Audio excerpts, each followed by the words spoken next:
આ જો અમારા રાઈટર રોહિતભાઈ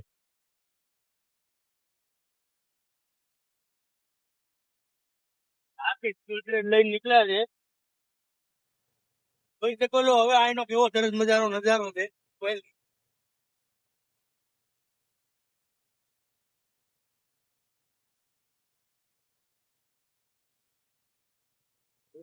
લાઈટ વિભાગનું કામ ચાલુ છે. ત્યારે આ લાઈટ જ નહીં હોય કચ્છરમાં લાઈટ સપ્લાય છે. લાઈટ જ નહીં. લાઈટ એટલે આપણે ક્યારે હવે બધું નવું કે નવું અક્ષર આમ લાગે હતા ચાલુ જવાના લઈ જાય છે. હજી તો અમે જે જગ્યાએ તમને લઈ જાવી છે એ જગ્યા તો બહુ મસ્ત છે. એ બધું દરિયો છે ને વચ્ચે આપણી સિવાય કોઈ નથી. હાવ ખાલી કપ છે. પાણીમાં ડૂબી આ જો ઓલા મકાન તમે જોઈ શકો છો બધા પાણીમાં ડૂબી ગયા. તમને નહીં દેખાય એવું બહુ આગા છે. આ જો પેલા અહીંયા બધા રહેતા હવે ધીમે ધીમે કરતા દરિયા કિનારો આગળ આવવા લાગ્યો છે. અહીંથી બ્રિજ આ ચોમાસું હોય ને ત્યારે બહુ મજા આવે. અહીંયાથી હાલવાનું ઉપરથી ધીમું ધીમું પાણી જતું હોય. આ બે સાઈડ એક સાઈડ દરિયો છે એક સાઈડ આ નદી છે. એક સાઈડ નદી છે કઈ સાઈડ દરિયો છે એ ખબર કઈ. બહુ ખરાબ છે. બ્રિજ ની હાલત બહુ ખરાબ છે. જો આ બ્રિજ અહીંથી તૂટી ગયો તો કચ્છ મોવાનું કનેક્શન ખોવાઈ જાય. આ એકમાત્ર બ્રિજ છે જે મોવા અને કચ્છ મોવા બંદર ને જોડે છે. કેમ ઉભા રહ્યા? આ જો વધારે પાણી આવ્યું હતું તે પડી ગયું હમણાંનું છે. આ જો આ બ્રિજ આ તો ઉપર તોડી નાખેલું છે.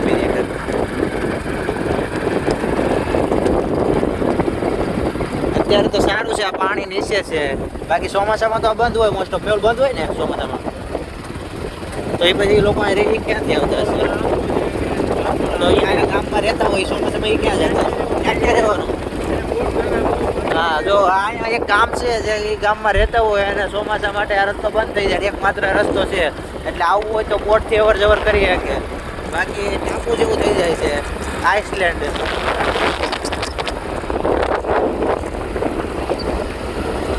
હા જો આપણે ક્યાં જવાનું છે? ઓલી પવન ચક્કી દેખાય ને ઓલું લાઈટ હાઉસ દેખાય છે નાનું અમથું. ત્યાં અમારે જવાનું છે. આમ ફરી ફરીને જવું પડે છે. સીધો રસ્તો નથી. 2-3 ગામ વચ્ચે આવશે પછી તે લાઈટ હાઉસ આવશે. જો બંને બાજુ દરિયો છે. ડૂબી ગયેલા પેલા અહીંયા રહેતા માણસો.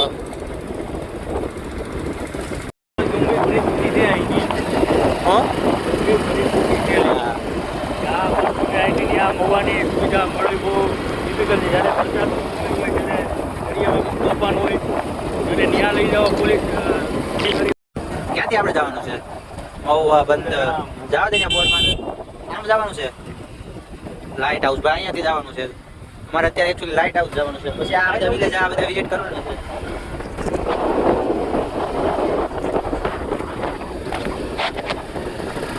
આ કયું કામ હતું એમ? એવું બંદર કચ્છ પર બીજું ને. આજે અમારી કેટીએમ આવી છે. 2 બુલેટ આજ રજા ઉપર છે. લાઇટ હાઉસ હજી 2 કિલોમીટર આગળ છે. આ મિત્ર બાવળિયા દેખાશે. બીજું કઈ બંજર જમીન છે. ખારી જમીન. પાણી જ ભરાય છે. ખારી જમીન છે. અહીંયા રસ્તા બધા ખાલી જ છે. અમારી 2 ગાડી સિવાય કોઈ માણસ નથી દેખાતું કે કોઈ ગાડી વાળા નથી દેખાતા. હાવ શાંત વાતાવરણ છે. જોઈ શકો તો 4 ભેંસું 5 ભેંસું રસ્તામાં વચ્ચે ઊભી છે ને એક તો અમારી સામું જ જોઈને ઊભી છે. કાતર મારે છે. એમ જ લાગે ઘડીએ પાણી નાખી દે.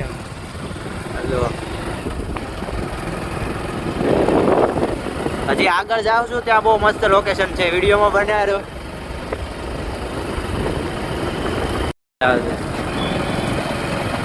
જો અહીંયા દીપડાનો બોર્ડ મારેલો છે. અહીંયા મેં ઓલ દીપડા હશે. બહુ ડેન્જર વિસ્તાર છે. જો આ બધા બાવળિયા છે. આ પવન ચક્કી છે. બસ બીજું કાંઈ છે નહીં.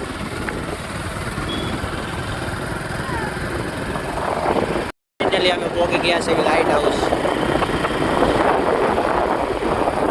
ઉપર. જવા દે તો તમને જવા દે મેં ઓલું ઉપર.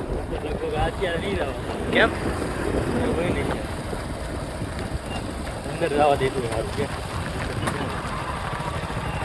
તો હવે અમારી ગાડી પાર્કિંગ કરી દઈએ. આ છે લાઇટ હાઉસ. આ ટિકિટ લઈશે.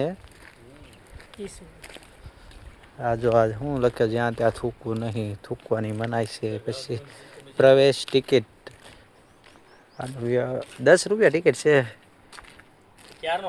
ટાઈમ બાઈમ કઈ લખેલો ઉપર વાંચો છે નહીં, ટાઈમ તો કઈ નથી લખેલો અહીંયા.